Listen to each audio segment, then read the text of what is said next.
Sa pagbabalik ng traslasyon ngayong taon, inaasahan na ng mga otoridad at ng simbahan ang dagsa ng libo-libong deboto ng itim na Nazareno.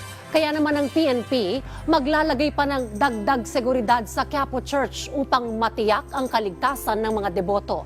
Alamin natin yan sa ulat ni Ryan Lesigas live sa Quiapo Church. Ryan?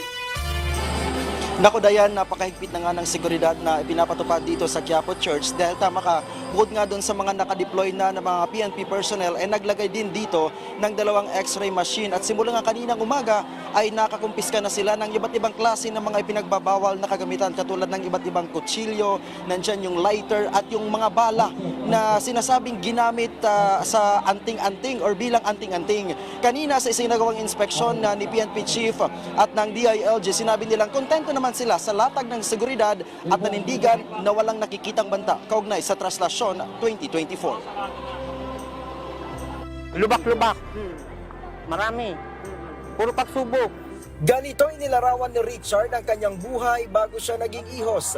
Kwento niya, mag-iisang dekada na siyang ihos at ito ang kanyang naging daan para maitama ang lahat ng mga pagkakamali niya sa buhay. Nagsimula daw ang kanyang debosyon sa pahalik hanggang sa maging ihos na siya. Halos isang dekada niya na itong ginagawa. Tanging hiling lang ni Richard noon na tulungan siya na maituwid ang kanyang landas. Kung gusto kong magbagong buhay. Dito ako dinala. Dito ako hinila ng puon para makapagbagong buhay. Panata ko lang, maging mabuti lang ang landas ng mga anak ko saka apo ko. Sa pinakaunang pagkakataon, gagamit ang PNP ng mobile scan trailer at walk-through metal detector. Nakaposte ito sa entrance ng Quiapo Church. Layo nito na matiyak na walang makalulusot na namang ipinagbabawal na gamit sa loob ng simbahan. Lahat ng metal objects kasi tutunog sa loob doon sa walk-in scanner. So yung mga pinagbabawal, of course, yung deadly weapon, yung mga bagay na nakakasakit, napaka-importante. Kasi hindi naman natin inaalis na marami pa rin pwedeng magtangkang mangyari o magtangka ng pangit. So ito, para maiwasan natin, pinag-iingatan na natin at pinaiigting natin seguridad. Ang ilang deboto, walang nakikitang problema sa dagdag seguridad na ipinatutupad ng mga otoridad. Maganda po. Para sa kaligtasan ng marami.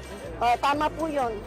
Kahit sabihin mong mahaba ang pila, nasunod kami sa regulasyon ng dito sa simbahan ng Nazareno. Samantala, isang araw bago ang mismong traslasyon, nag-inspeksyon kanina si PNP Chief Police General Benjamin Acorda Jr., DILG Secretary Benhur Abalos at Manila Mayor Hani Lacuna sa Quiapo Church.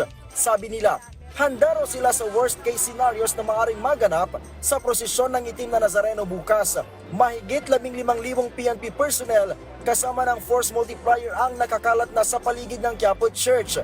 Bukod dito ay merong mga nakakalat na first aid stations at medical personnel sakaling may mga debotong kailanganin ng atensyong medikal. Bukod pa ang gagawing responde sakaling magkaroon ng stampede. Kaya ito'y pinag-aandaan natin, yung mga taong pupunta po rito. In terms of security, I've seen how it was prepared. Talagang detalyado po ito. They've learned from the past at saka ngayon lalo pa nilang iniktingan. No? Of course, medical, security, mga quick response. We are not receiving any threat from terrorist group and other interest group natin. But nevertheless, our security preparations is anchored for the worst. Yun ang palaging ina-expect natin and in line with that, nakahanda ating kapulisan. Sa panig ng Manila Local Government Unit ayon kay Mayor Lacuna, katuwang ang simbahan at iba pang sektor. Good to go na ang LGU sa Nazareno 2024 bukas. Huwag na pong tumungo dito yung may mga karamdaman, lalong-lalo na po yung mga the very old and the very young, para po makaiwas din po tayo sa kahit ano pong peligro. Pero nakahanda po ang lungsod ng Maynila. Sana wag nating kalimutan mga kadeboto na ang panata ay wala lang sa pagsampa, sa paghawak ng maraming beses sa lubid, ang panata ay nasa poong Nazareno pa rin. Kaya nga, yun ang ating pong pinakasentro ng ating hangarin din na ibig naming makita si Jesus. Dayan, ilang minuto bago nga tayo umere ay dumating na dito sa Quiapo Church ang contingent mula sa NCRPO na magbabantay sa buong paligid ng Quiapo Church. Habang sa mga oras na ito ay nagpapatuloy naman ang banal na misa dito sa Quiapo Church. Ito na, Dayan, yung pang-apat out of 33 na misa na gagawin hanggang sa makabalik yung andas sa loob ng Quiapo Church bukas. Ang sinasabi ng pamunuan ng Quiapo Church, Dayan, dahil doon sa bagong disenyo ng andas ay posibleng mas maging mabilis ang takbo ngayon ng prosesyon kung ikukumpara yan sa 16 to 22 hours na inabot na prosesyon nitong mga nakarang taon. Habang yung crowd estimate naman ay sinasabi ng pamunuan ng Quiapo Church maging ng PNP na posibleng mas marami daw ngayon dahil ito ang pinakaunang pagkakataon na traslasyon matapos ngayong pandemya. Sa kanilang pagtaya, posibleng abutin ng 2 milyon kada oras bukas ang mga deboto na dadayo at makikisabay sa prosesyon ng andas. Dayan. Maraming salamat at ingat kayo dyan, Ryan Lesigas.